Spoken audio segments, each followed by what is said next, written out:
चाहता हूं कि यह पूरी तरह अफवाह है। जो पहले व्यवस्था थी माने आजादी के पहले से वही व्यवस्था अब तक की चली आ रही है, उसमें कहीं पर कोई परिवर्तन नहीं हुआ है। लेकिन जाति की जो मांग की गई है सर, मैं जो कह रहा हूं जो पुरानी व्यवस्था रही है वही व्यवस्था चली आ रही है। अब इसके आगे मुझे क्लैरिफाई करने की समझता हूं कोई जरूरत है। राजनीति जो इसकी हो रही है उससे क्या राजनीति आप छात्रों को कहेंगे कि इस तरह की चीजों पर ना भरोसा करें, आश्वासन देना।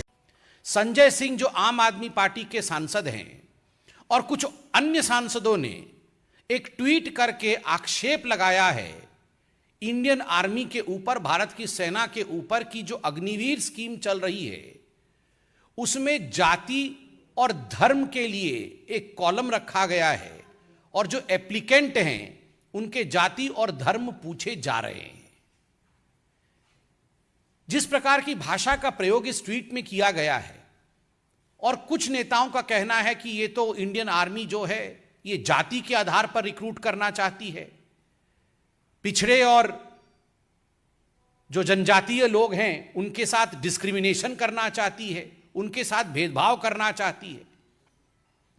दुख है इस बात का कि माननीय सदस्य अर्थात जो मेंबर ऑफ पार्लियामेंट हैं, क्या वो अनभिज्ञ हैं? क्या वो जानते नहीं हैं हकीकत क्या है? मैं बताता हूं आपको हकीकत क्या है। हकीकत है कि जो भारत की सेना है, इंडियन आर्मी, वो किसी भी कीमत पे धर्म के आधार पर या जाति के आधार पर रिक्रूटमेंट नहीं करती है।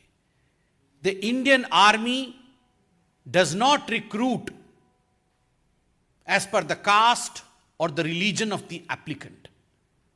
जाति और धर्म से कहीं ऊपर हिंदुस्तान की सेना है।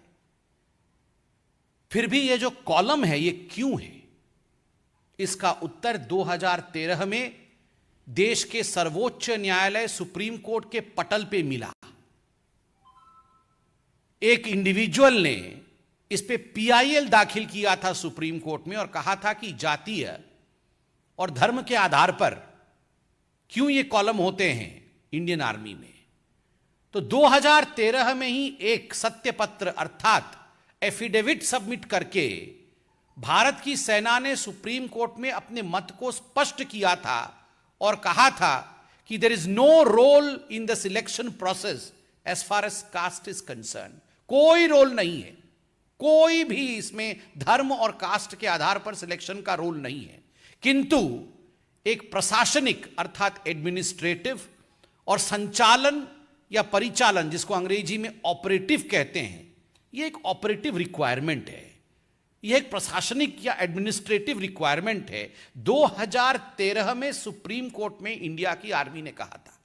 2013 में किसकी सरकार थी? 2013 में मोदी जी की या भारतीय जनता पार्टी की सरकार नहीं थी। उस समय स्पष्टता सुप्रीम कोर्ट में दिया जा चुका था इंडियन आर्मी द्वारा। क्या ये माननीय सदस्य नहीं जानते? क्या ये कांग्रेस पार्टी नहीं जानती?